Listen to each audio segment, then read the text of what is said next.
बद्री नारायण भगवान की जय।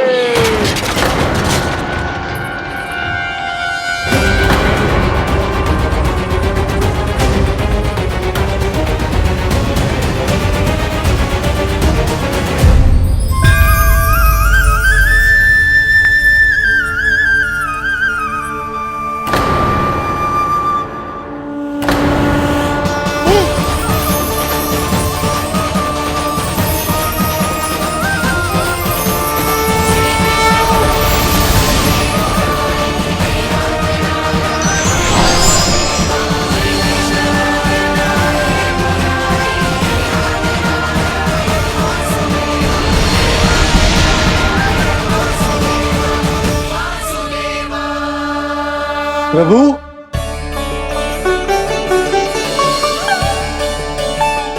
प्रभु, मैंने आपके अवतार को हानि पहुंचाने का प्रयास किया, फिर भी आपने मुझे दर्शन दिया। देने ही पड़े। तुम्हें मेरे चरणों का स्पर्श जो मिल गया, तुम्हें आश्चर्य हो रहा होगा। एक साधारण से स्पर्श से तुम्हें वो मिला जो बड़े से बड़े ऋषियों को भी कठिन से कठिन तपस्या के बाद भी नहीं मिलता। इसका उत्तर तुम्हारे अतीत में छुपा है। दैत्य हिरण्याक्ष के पुत्र के रूप में तुम्हारा जन्म हुआ था। शीघ्र ही तुम बहुत अधिक विशाल और असीम बलशाली हो गए थे, पर तुम अपनी शक्ति का प्रयोग अनुचित ढंग से करते थे। एक दिन तुमने महर्षि लोमस के आश्रम में बहुत ही उत्पात मचाया, हरे भरे वृक्षों को नष्ट कर दिया।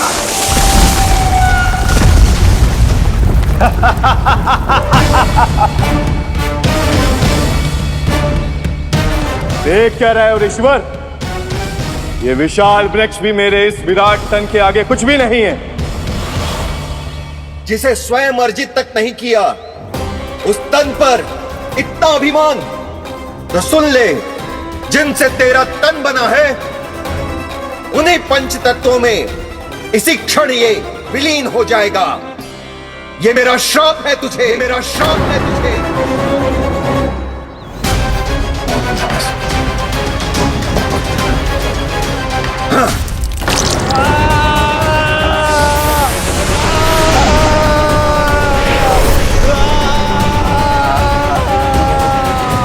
पर तभी तुम्हें अपनी भूल का आभास हुआ और ऋषि लोमस से तुमने क्षमा याचना की। क्षमा करे ऋषिवर, क्षमा करे। मैं मूर्ख, अभिमानी हूँ, अज्ञानी हूँ, परंतु आप तो दया के सागर है। कृपा करे ऋषिवर, कृपा करे। बिना तन के मैं कैसे जीवित रह पाऊंगा? तुम जीवित भी रहोगे और अपने दैनिक कार्यों का संचालन भी कर पाओगे, किंतु सजीव प्राणियों या निर्जीव वस्तुओं की सहायता से ऐसा जीवन तो मृत्यु के समान है ऋषिवर। इससे अच्छा है आप मुझे जीवन से मुक्ति दे दो। मुक्ति भी अवश्य मिलेगी तुम्हें, पर जब तुम परम प्रभु श्री हरि नारायण के चरणों का स्पर्श करोगे, चरणों का स्पर्श करोगे। और यही नहीं शक्तासुर, कल जब तुम मुझे खोज नहीं पा रहे थे, तब भी तुमने हार नहीं मानी। 7 प्रहर तक 7 बार मेरी और मेरे गोकुल की परिक्रमा की। इस क्रम में तुमने अनजाने में ही अपना पश्चाताप पूरा किया और पुण्य अर्जित कर लिया। इसलिए मैं तुम्हें मोक्ष प्रदान करता हूं। इसलिए मैं तुम्हें मोक्ष प्रदान करता हूं।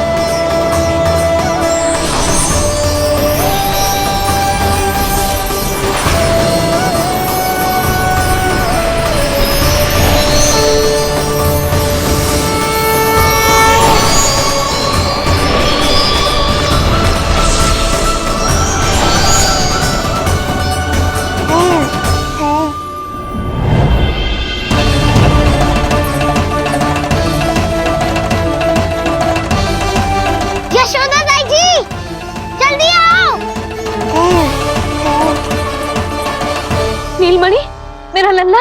लल्ला, तुझे कुछ हुआ तो ना है ना? तुम ठीक तो है ना? मेरा नीलमणि, मेरा प्यारा बच्चा।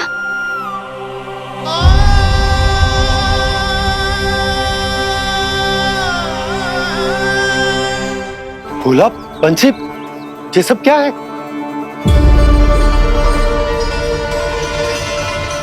उज्जवल, ये किसने करो है?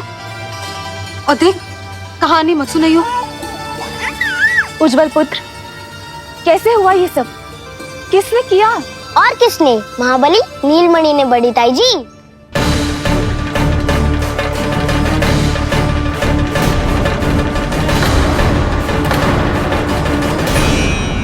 जी क्या बोल रहे हो है? सच्ची सच्ची बता। लो, फिर फंस गया उज्जवल। मैं सच्ची कह रहा हूँ। अचानक तीव्र वेग से वायु चली।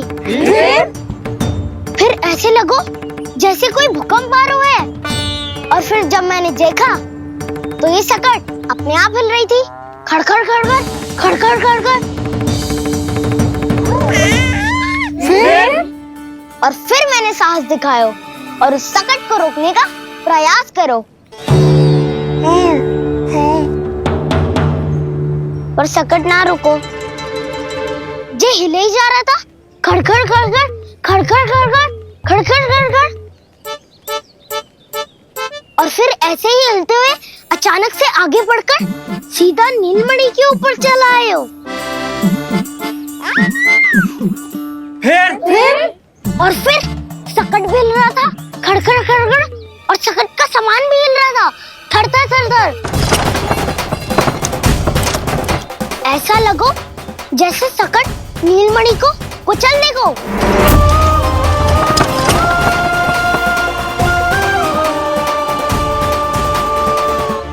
पर तभी जे जाग गए हो। इसने खींचकर अपने पांव का प्रहार करो और चीख गया सकट आकाश पे।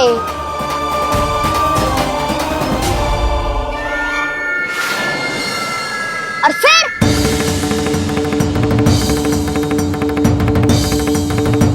धड़ाम,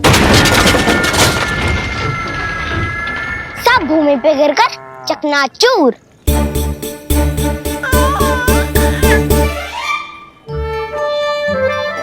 मैं सच्ची कह रहा हूँ ताई जी, नीलमणि के पैर का स्पर्श होते ही वो सकट ऐसे वायु में उड़ी जैसे कोई फूल।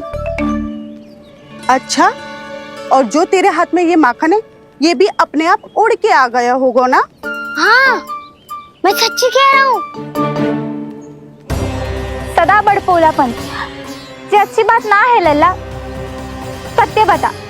मैया, मैं सत्य बोल रहा हूँ। ये सकट अपने आप ही आयो था और नीलमणि के प्रहार करते ही दूर जा गिरो।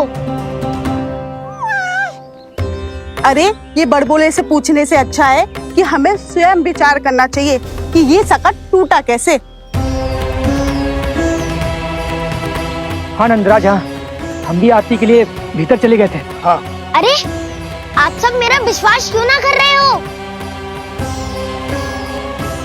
नीलमणि के प्रहार से ही उज्जवल,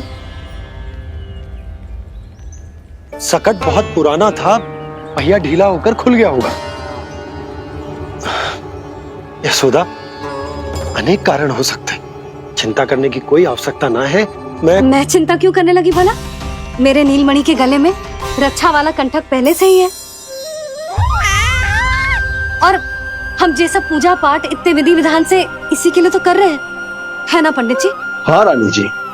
तो बस फिर मेरे लल्ला को कछु क्यों होने लगा? और आप सब स्वयं ही देख लो ना, जे इतना बड़ा सकट टूट के बिखर गया है, किंतु मेरे लल्ला को एक खरोच भी ना आई। इसका अर्थ तो यही है ना कि हम जो भी कर रहे हैं सही कर रहे हैं। मुझे चिंता करने की कछु आवश्यकता ही ना है। चलो सब भीतर चलते हैं। हाँ हाँ, लल्ला को भूख भी लगी आई होगी। चल।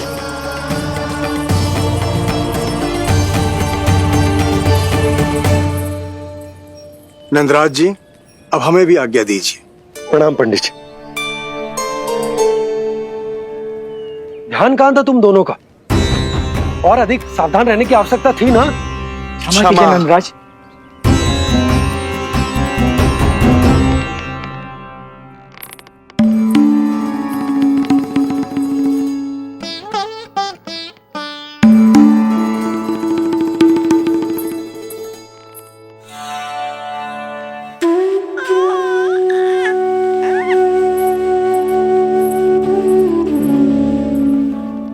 यशोदा, क्या हुआ?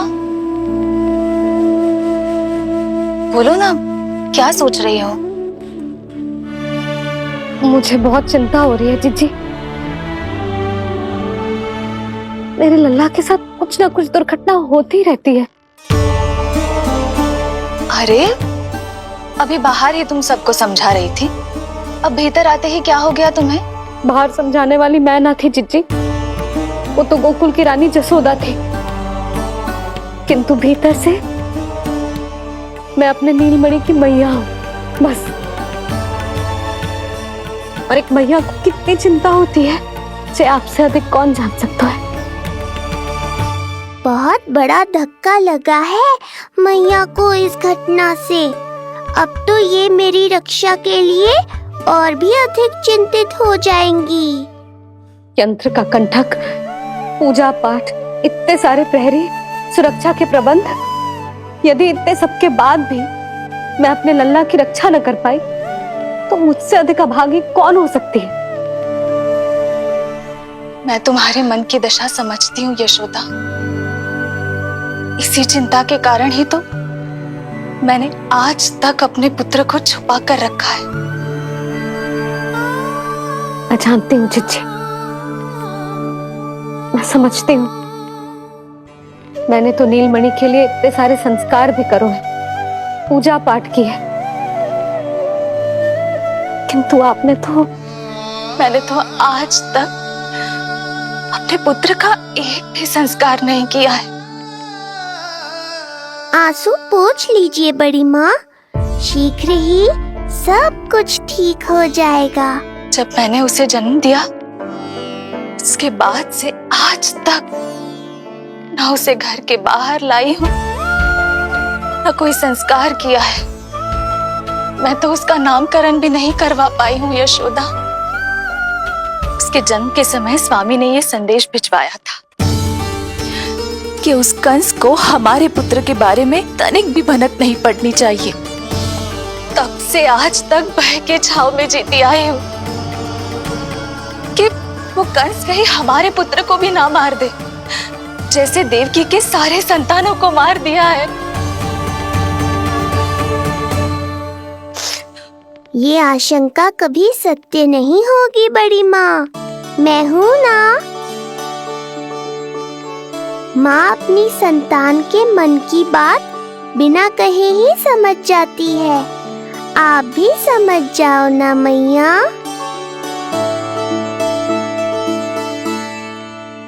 जीजी, हमें रोना ना चाहिए। हमें देख के लल्ला भी रो रहा है। मैया, आपकी सहायता की आवश्यकता है मुझे ऐसे क्यों लग रहा है जैसे लल्ला मुझसे कुछ कहना चाह रहा है। दाऊ को हम सबसे दूर कब तक रखेंगे बड़ी माँ? ये सोच रहे होगा कि अब तक आपने इसके दाऊ को छुपा के क्यों रखो है।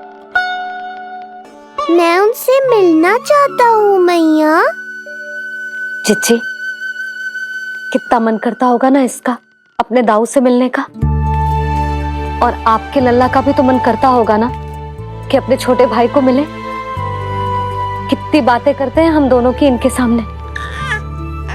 हाँ यशोदा, मैं भी अपने पुत्र को नीलमणि के बारे में सब कुछ बताती हूँ। तो बस फिर हमें साथ साथ रखिए ना। मेरा आधा हिस्सा है वो, उनके बिना मैं अधूरा हूँ मैया। ये दोनों भाई एक दूसरे के बिना अधूरे हैं जीजी। हमें इन दोनों को साथ ही रखना चाहिए। आप ही सोचो, यदि नीलमणि की रक्षा होगी तो आपका लल्ला भी तो सुरक्षित रहेगा। तुम सच कह रही हो यशोदा, हमें इन दोनों को मिलाना चाहिए और साथ में ही रखना चाहिए, सुरक्षित।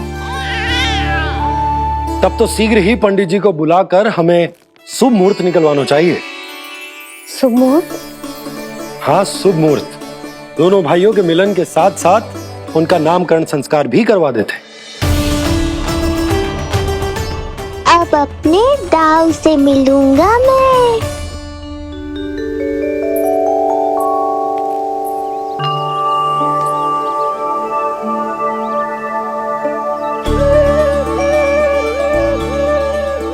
ऋषिवर के दिव्य आभा के कारण ये वातावरण कितना शुद्ध, कितना पवित्र लग रहा है ना। हाँ देवकी, इनका तेज ही ऐसा है कि इनके निकट केवल पवित्रता ही वास कर पाती है। किसी भी प्रकार की दुष्टता इनके पास जाने से पहले ही नष्ट हो जाती है।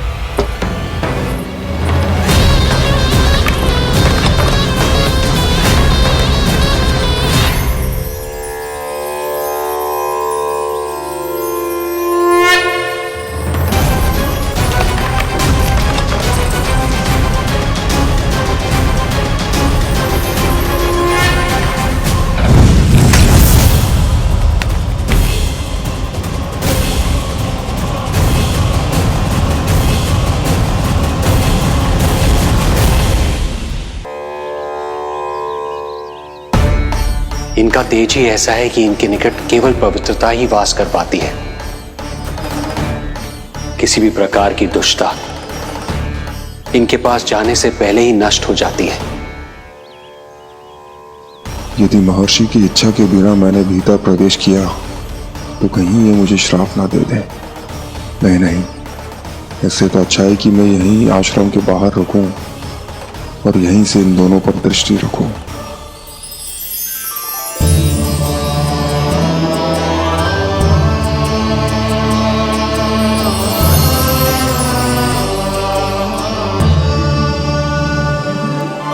आपके आने का आभास हो गया था राजन। गुरुदेव, जो संतानें हमने खो दी है उनका श्राद्ध करवाने की विनती लेकर हम आपके पास आए हैं। आपका आना व्यर्थ नहीं जाएगा राजन, परंतु मुझे आभास हो रहा है श्राद्ध कर्म इस भेंट का एकमात्र कारण नहीं है।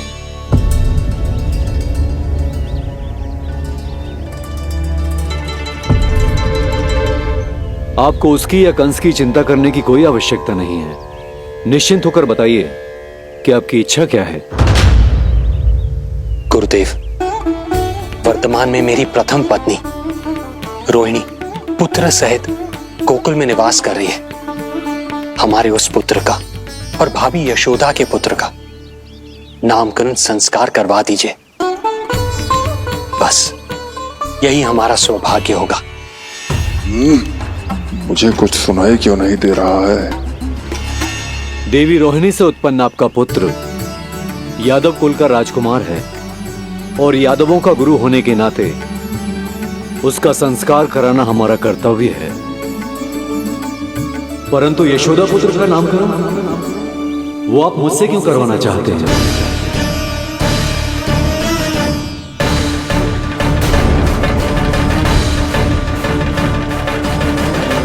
गुरुदेव, सत्य ये है कि रुक क्यों गई रानी देवकी?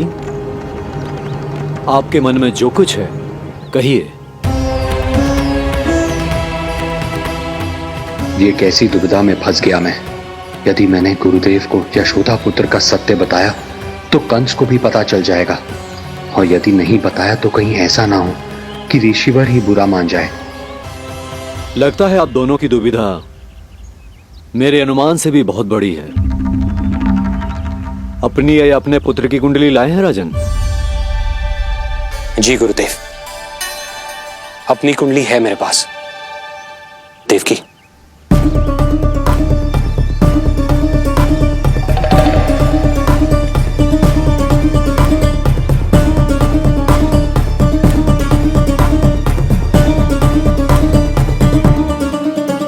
जो रहस्य आप नहीं बता पा रहे हैं राजन, वो ये कुंडली बताएगी।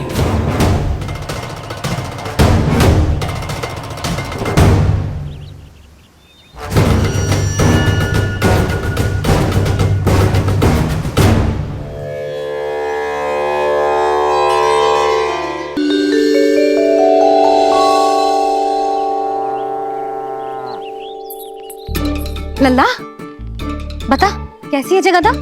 मैया को हो क्या गया है आज? देख सही सही बताइयो।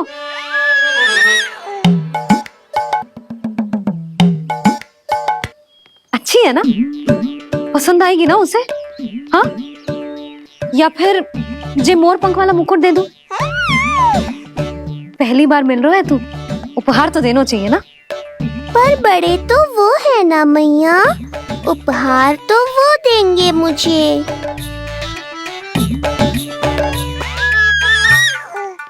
ना ना, मोर पंख वाला मुकुट तो मेरे लल्ला का है ना, जे ना दे सकते।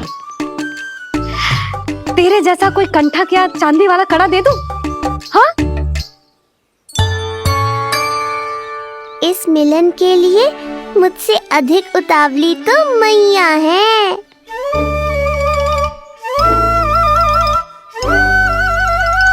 अच्छा जे उपहार छोड़, तू तो जे बता कि तू उसे बुलाएगा क्या कह के? अन्य सभी के जैसे बड़े भैया या गांव वालों के जैसे दद्दा बुलाएगो, या फिर बड़े नगरों में जैसे बुलाते हैं ज्येष्ठ ज्येष्ठ भ्राता बुलाएगो, या फिर प्रेम से बुलाएगो दाऊ दाऊ बुलाएगो ना?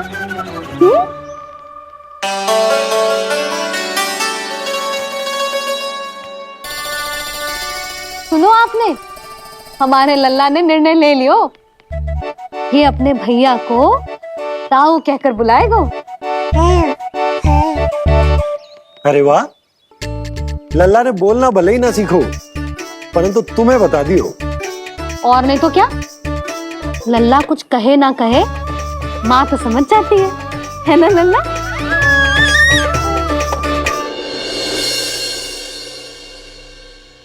और इसने दाऊ वाली बात पे हाँ भी की है। हाँ हाँ तो सदानंद जी ने भी कर दी है। लो मैं तो भूल ही गई, क्या कही पंडित जी ने? बता तो ना यशोदा, बाहर से आया हूँ, हाथ पैर तो धो लूं। हाँ दे लो। अब बताओ कब का मुहूर्त निकालो है? तनिक हाथ मुंह पूछ लो। अब बताओ क्या कही उन्होंने? यशोदा थक गए हूँ, तनिक सांस तो लेने दो। बाहर से आया हूँ, जल ना पूछोगी?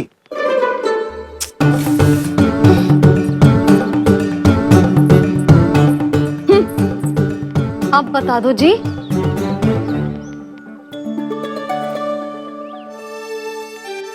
बाबा अब बता भी दो, नहीं तो खेल खेल में खेल हो जाएगा। हाँ बताओ।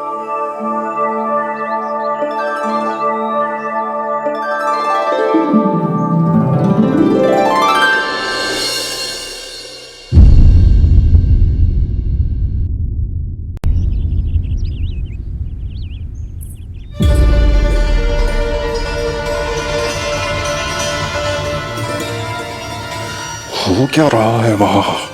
ये क्या दिया है राजकुमारी ने?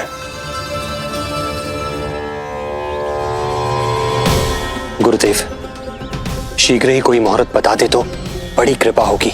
नंद महाराज, अब क्या नामकरण का मुहूर्त भी मुहूर्त निकाल के बताओगे आप? हैं? क्रोधित क्यों हो रही हो यशोदा? बता तो हूँ, धैर्य धरो। हाथ मुंह धो लिया, जल पी लिया, विश्राम कर लिया, अब कितनी प्रतीक्षा करवाओगे? हैं? मैं सब समझ रही हूँ, आप जानबूझ के मुझे सताने के लिए ना बता रहे। मैया कितनी भोली है बाबा, आप क्यों सता रहे हो उन्हें? बस बस बस, इतना भावुक होने की आवश्यकता ना है। बता तो, पंडित जी ने बताया है एक बहुत ही शुभ मुहूर्त आने वाले सप्ताह में ये है। और जानती हो जिस मुहूर्त किस दिन पड़ेगा?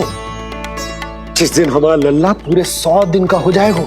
इससे अच्छा मुहूर्त तो हो ही नहीं सकता। धन्यवाद गुरुदेव।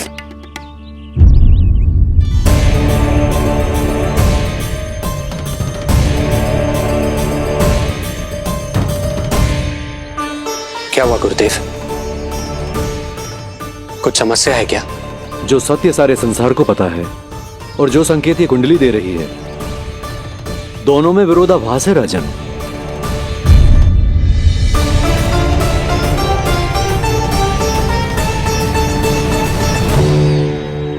मैंने कहा ना राजन, उसकी चिंता करने की आवश्यकता नहीं है। ये कुंडली मुझसे कह रही है कि आपके भाग्य में केवल पुत्र थे, आपके भाग्य में केवल पुत्र थे। तो पुत्री कैसे हुई? इस कुंडली के अनुसार आपकी दोनों पत्नियों के एक एक पुत्र जीवित हैं।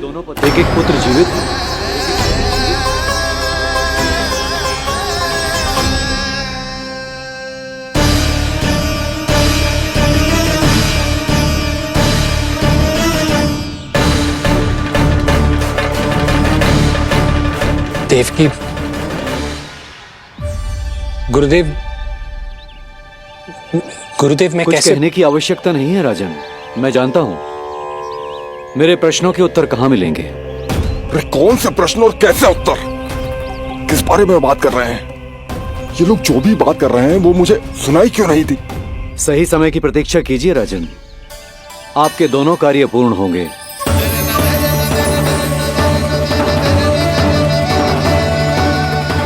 अब आप निश्चिंत होकर जाइए और प्रसन्नता मनाने की तैयारी कीजिए। आपका बहुत बहुत धन्यवाद गुरुदेव। प्रणाम।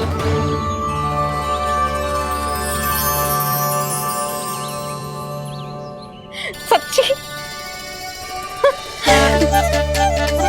पहले नारायण को धन्यवाद दूं कि लल्ला को सूचना दूं? कुछ समझ में ना आ रहा। लल्ला मैं अभी आया।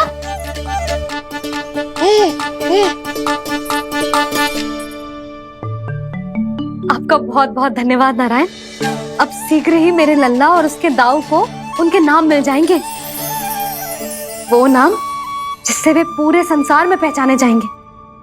अब लल्ला को बताती हूँ। लल्ला, तू जैसे ही 100 दिवस का हो जाएगा, तेरा और तेरे दाऊ का नामकरण हो जाएगा। हाँ। किंतु आपने तो बताओ ही ना, हम इन दोनों को मिलवा कब सकते हैं? क्या देख रहे हो, बताओ तो। यशोदा, पंडित जी ने कही कि दोनों भाइयों को मिलवाने के लिए कोई मुहूर्त की आवश्यकता ना है, तो हम चाहे तो इन्हें आज भी मिलवा सकते हैं। लल्ला सुनो तूने, तू आज ही अपने दाऊ से मिल सकते है। मैं अभी सारी तैयारियां करती हूँ। भव्य मिलन होगा गोकुल में, भव्य मिलन। कुंडली के अनुसार इन दोनों के 8 पुत्रों में से 2 जीवित बचे हैं। पहला तो रोहिणी पुत्र है, और दूसरा कौन है? और वो कन्या कौन थी जिसे कंस ने मारा था? वासुदेव की कुंडली में अभी तक पुत्री योग बना ही नहीं है।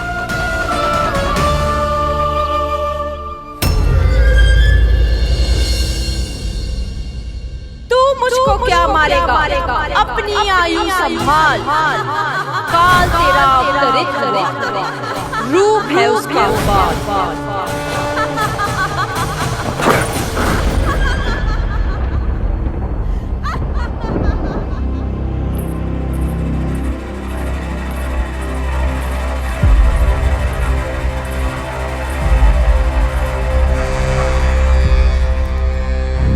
आधी रात को इस तरह से उठकर बैठे हुए हैं आप स्वामी। मैं ये तो नहीं जानती कि किस बुरे स्वप्न ने आपकी नींद छीन ली है, परंतु इतना अवश्य जानती हूं कि जो सूचना ये गुप्तचर लेकर आया है, इसे सुनकर आप रात भर सो नहीं पाएंगे।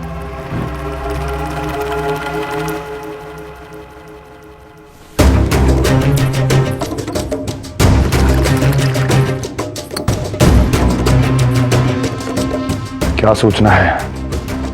महाराज, उत्कच मारा गया, उत्कच मारा गया, उत्कच मारा गया।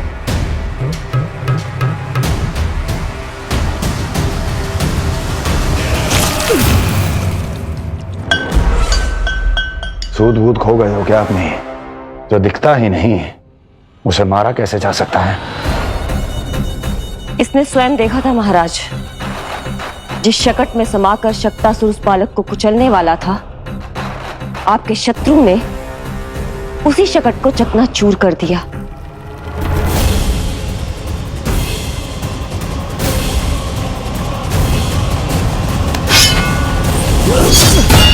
महाराज क्षमा। लगता है आपके सैनिक और तलवार दोनों की धार कुंद पड़ गई है महाराज।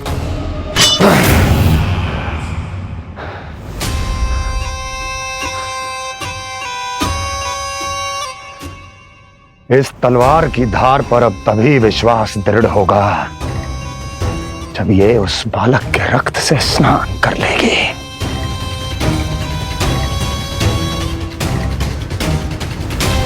और कैसे कैसे?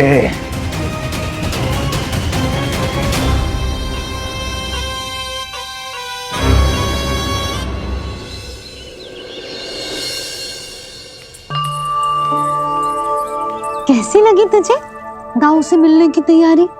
बहुत अच्छी है मैया, पर उससे भी अच्छी है वो प्रसन्नता जो इस मिलन के उत्साह में मुझे आपकी आंखों में दिख रही है।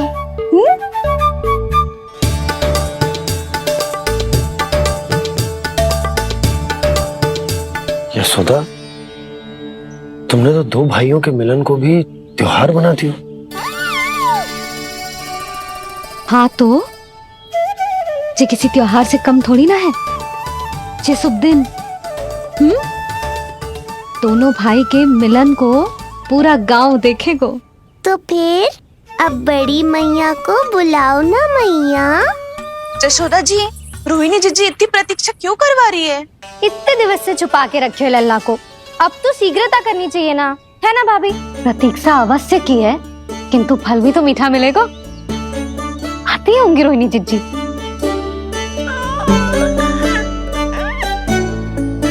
जीजी, कहीं उन्होंने अपना विचार तो ना बदल दियो?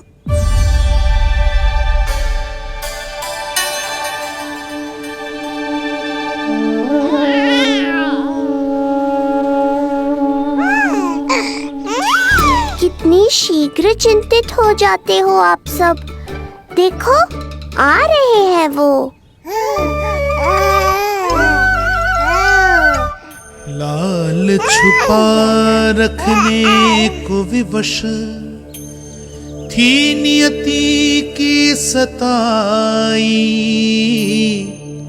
भूल के भय माज प्रभु की जग सम्मुख है लाई।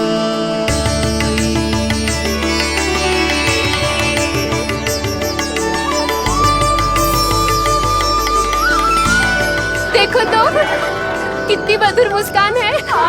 और आंखें कैसी गंभीर और गहरी है। अरे अरे, ये तो हमारी नीलमणि की तरह सुंदर भी है। सही कह रही है तू, और कितना प्यारा भी है, और कितना फलशाली भी लग रहा है ये, है ना? तो देखो इसके। हाँ बिल्कुल लाल लाल टमाटर की तरह। देखो तो दाऊ आए नहीं कि ये सब की सब मुझे भूल ही गई।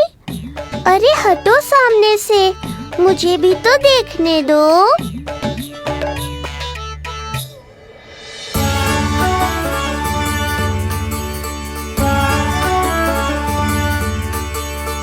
मैया सहायता करो ना।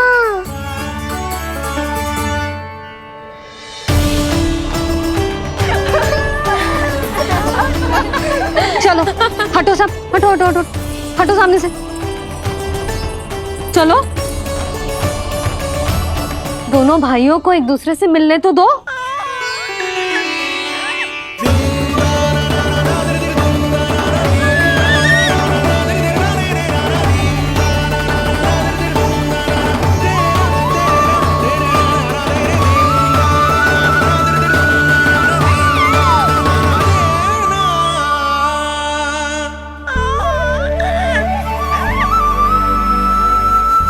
चल लल्ला, चल आजा। देख लल्ला, आ गए जे तेरे भैया, तेरा दाऊ जी भर के बातें करो और निहारो एक दूसरे को।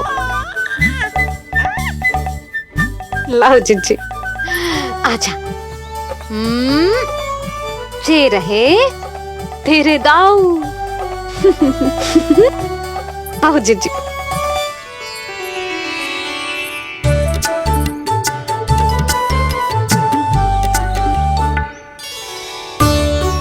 स्वागत है दाऊ। कितनी प्रतीक्षा के बाद अब जाकर आपसे भेंट हुई है।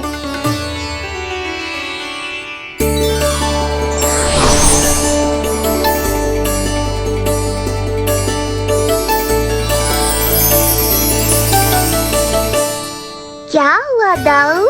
मुझे पहचान नहीं पा रहे? कितनी देर लगाओगे दाऊ? अब तो पहचान लो, छोटा भाई हूँ आपका।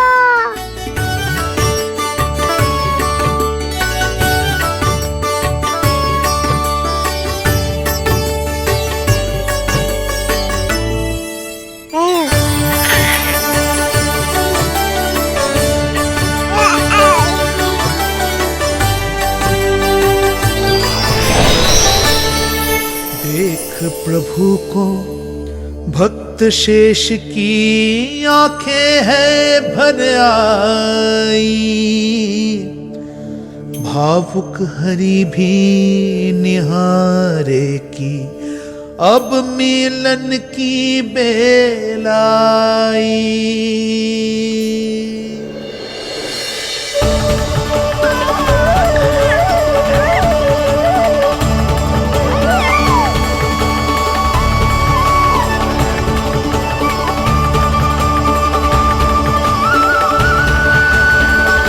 प्रभु, आपके दर्शन पाकर मैं धन्य हो गया।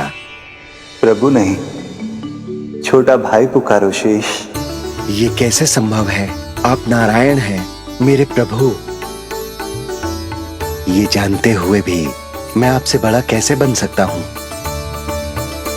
हर दुविधा की तरह इसका भी समाधान है शेष। अब तो हम एक दूसरे से मिल भी चुके हैं।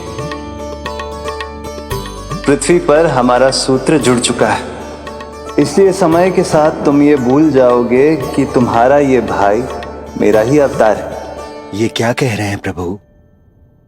वही जो आवश्यक है, नहीं तो तुम नीलमणि के बड़े भाई होने का कर्तव्य कैसे निभाओगे? कैसे डांटोगे मुझे? और बड़े होने के नाते मुझ पर अधिकार कैसे दिखाओगे? पर प्रभु, पर किंतु परंतु ये सब भूल जाओ शेष। आज से, इसी क्षण से मैं हूं तुम्हारा छोटा भाई और तुम मेरे ताऊ। मैं हूं तुम्हारा छोटा भाई और तुम मेरे ताऊ। नारायण नारायण दाऊ। दोनों इतने सुंदर लग रहे हैं, मेरी तो दृष्टि भी ना हट रही इससे। कहीं मेरी ही दृष्टि ना लग जाएगी। ये तो प्रतिदिन की कथा है दाऊ। हे नारायण, मेरे कानों से तो अभी से रक्त निकलने लगा। आदत डाल लो दाऊ, अब तो सहना ही पड़ेगा। वो देख रहे हो, सुलक्षणा चाची सबसे अधिक चतुर यही है। केवल अधिक चतुर ही नहीं नीलमणि, बहुत अधिक सयानी भी है ये। बिल्कुल सही पहचाना दाऊ, पर आप चिंता मत करो, मैं हूँ ना, मैं संभाल लूंगा इन सबको।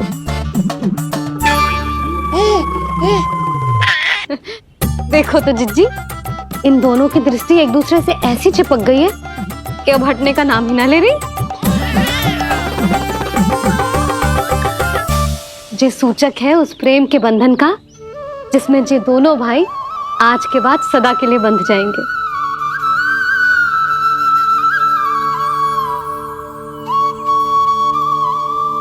मुझसे भूल हो गई यशोदा, मैंने इन दोनों को पहले ही मिलवा देना चाहिए था।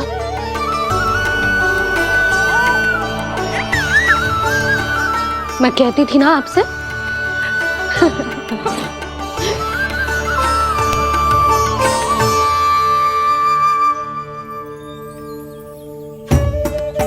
आई मैं।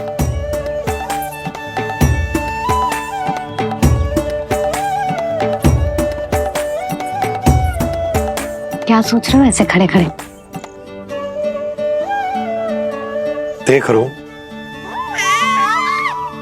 दोनों भाइयों का ये मिलन किसी त्योहार से कम थोड़ी ना।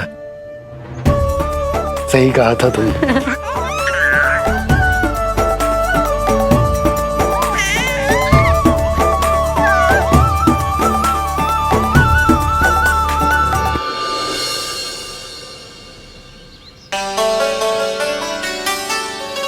सुना ना तूने जो गोपिया क्या कह रही थी कि नीलमणि का दाऊ कितना बलशाली है। इसका तो यही अर्थ हुआ ना कि नीलमणि अपने दाऊ जितना बलशाली ना है। अब समझा मैया कि आज मुझसे इतना व्यायाम क्यों करवाया जा रहा है। पर मुझे पता है मेरा नीलमणि सबसे अधिक बलशाली है। हाँ। उज्जवल ने कही थी ना, नीलमणि ने यूं उड़ा दिया था काले कौवे को मथुरा की ओर। और उज्जवल ने तो ये भी कही थी कि नीलमणि ने अपने पांव से सकट पे प्रहार भी किया था। कैसे किया था प्रहार? ऐसे किया था। लग गई मैया को। कैसे किया था? फिर से बता कैसे किया था?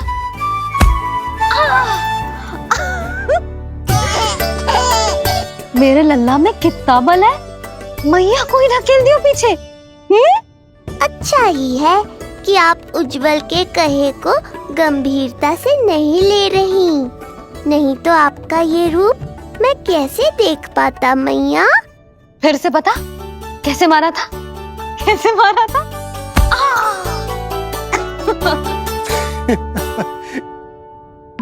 लल्ला तू बड़े के जैसे कब से हंसने लगो?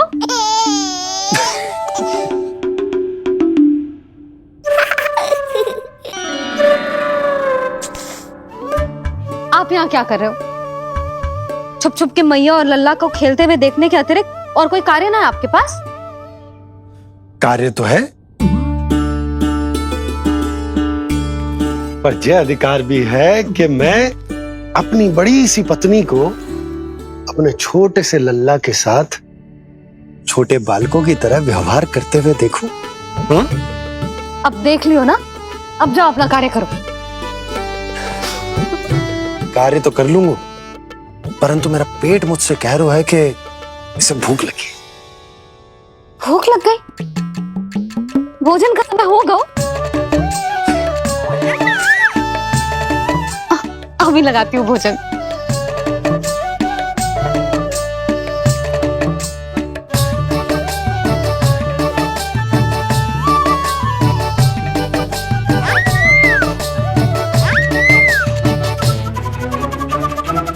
क्या हुआ लल्ला, इतना उतावला क्यों हो रहा है तू? तुझे भी भूख लगी आई है क्या? सच्ची में भूख लगी आई है कि मंद मंद मुस्कुरा के मैया को बांधना चाहता है?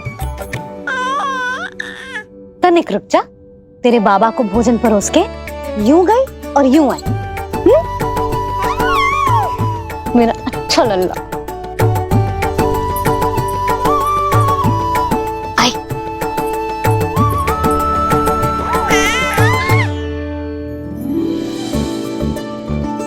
आज केवल रोटी है खाने में? ना, दाल है ना, तरकारी भी है, दही है, लड्डू भी है। तो दाल ले आओ। अभी लाई है।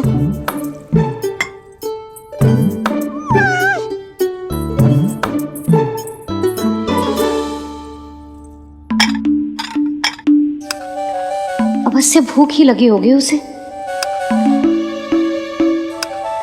यशोदा, दही नहीं दाल।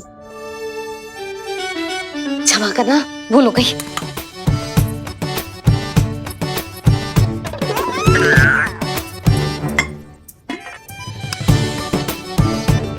यशोदा, दाल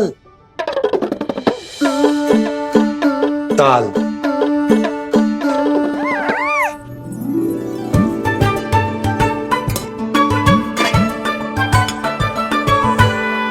अब ऐसे क्या देख रहे हो? बोला ना भूल हो गई। सब मिला के खा लो, पेट में तो मिलना ही है। थोड़े चावल मिलेंगे? हाँ मिलेंगे, अवश्य मिलेंगे।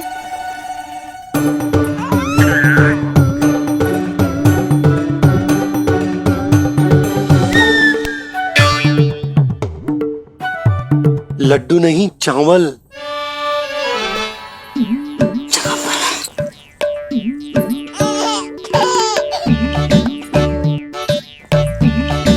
हंस क्या रहे हो जी?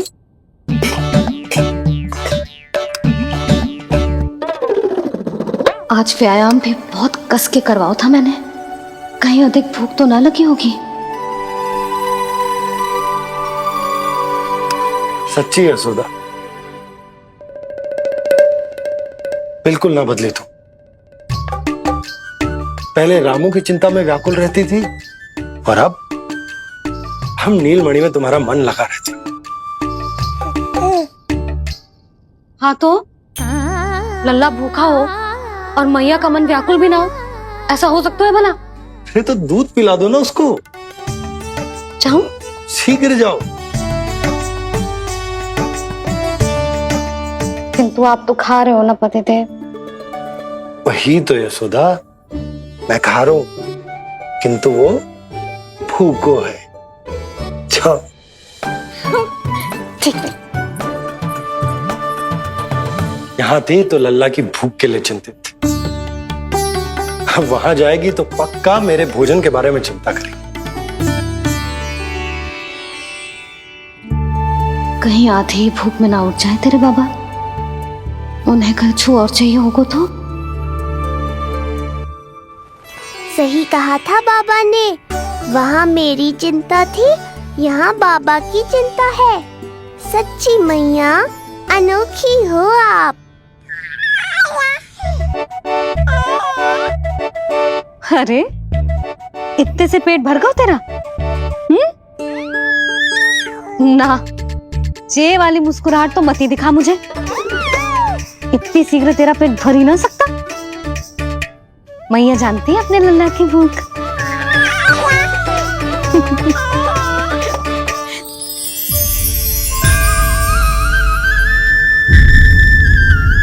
ये क्या है? लल्ला, ये क्या था तेरे मुंह में? दिखा दिखा।